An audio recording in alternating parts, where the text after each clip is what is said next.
Mantan Presiden Joko Widodo digugat secara perdata oleh Muhammad Taufik yang menuduh penggunaan ijazah palsu selama menjabat presiden. Gugatan fantastis sebesar 5.853 triliun ini mencuatkan kontroversi publik, memicu perdebatan soal keabsahan, dokumen negara dan transparansi lembaga pendidikan serta penyelenggara pemilu. Selasa awal Mei 2025, publik dikejutkan oleh gugatan perdata terhadap Presiden Jokowi senilai 5.853 triliun.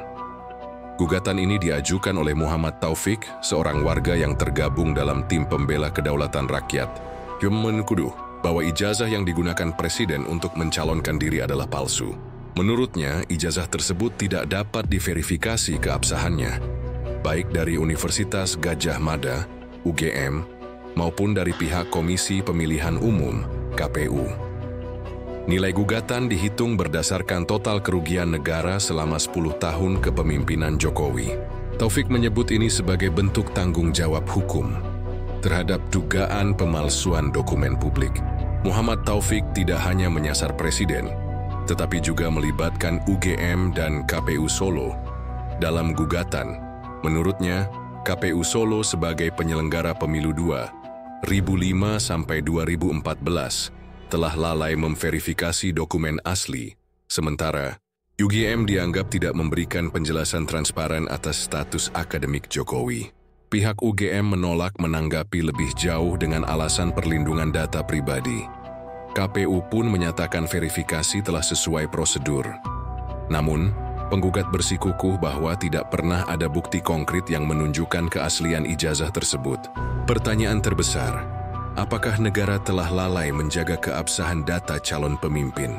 Gugatan 5.853 triliun bukan angka sembarangan. Taufik merujuk pada tanggung jawab moral dan hukum yang ditanggung Presiden sebagai pemegang mandat. Ia menilai selama 2 periode kepemimpinan Jokowi, negara mengalami utang luar negeri dan defisit fiskal signifikan, yang menurutnya sebagai kerugian akibat kepemimpinan yang tidak sah. Dalam dokumen gugatan, ia menyertakan data utang negara yang meningkat sejak 2014 hingga 2024 sebagai bukti kerugian. Namun, sejumlah ahli hukum menyebut perhitungan itu tidak memiliki dasar legal kuat, meski menarik perhatian masyarakat dan membuka ruang diskusi publik. Pihak istana menanggapi dingin. Juru bicara Presiden menyatakan tuduhan itu tidak berdasar dan hanya propaganda politik. Namun di balik layar, sejumlah tim hukum negara tengah memantau perkembangan proses hukum.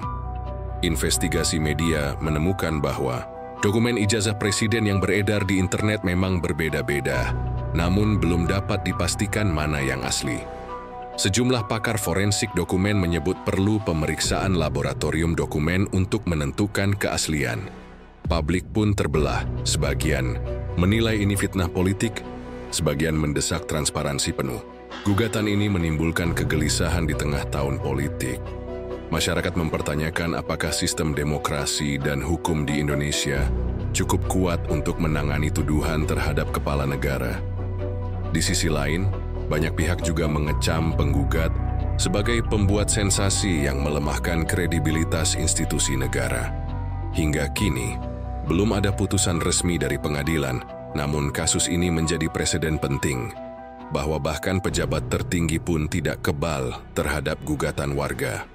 Akankah keadilan terungkap atau tenggelam dalam hiruk-pikuk politik dan opini publik?